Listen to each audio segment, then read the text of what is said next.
You're eating a bowl of cereal, just chilling, and someone casually says, "Yeah, that's genetically modified." What does your brain do? You probably freeze for a second, like, wait, what do you mean modified? Like, did they add something, change something, mess with it somehow? Because the word GMO just sounds sketchy. Like, scientists in a lab doing something they probably shouldn't be doing. Like, why is my apple sounding like a science experiment? But here's the weird part. The reality is way less dramatic, and honestly, way more interesting. Let me tell you something most people have no idea about. Back in the day, if you had diabetes, your insulin came from animals, like pigs. Yeah, actual animal insulin. And it worked, but not perfectly. Then scientists did something that sounds crazy at first. They took the human insulin gene, put it inside bacteria, and basically turned the bacteria into tiny factories that produce human insulin. So millions of people today are alive because of that. And that is genetic modification. So now suddenly, GMO doesn't sound that scary anymore, right? But don't get too comfortable yet, because that's just one side of the story. Now imagine something way more normal.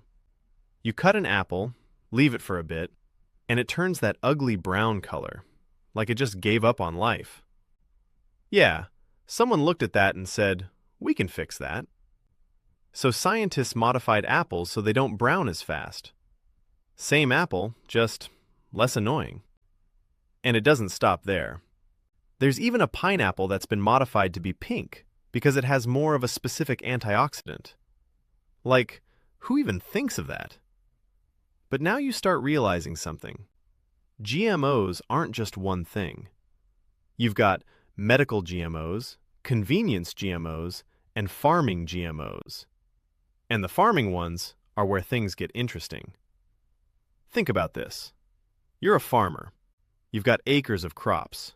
Bugs are eating them. Weeds are everywhere. You're losing money. So scientists create crops that can resist insects or survive certain sprays. And honestly, that sounds like a good idea.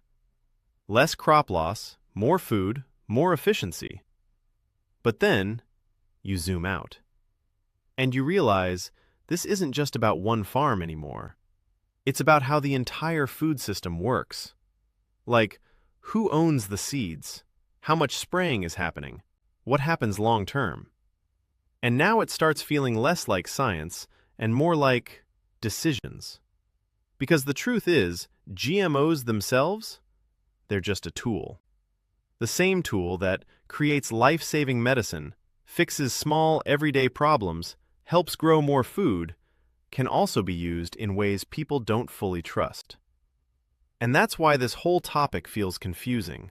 Because when people argue about GMOs, they're not even arguing about the same thing. They're arguing about what's being done with them, not the technology itself.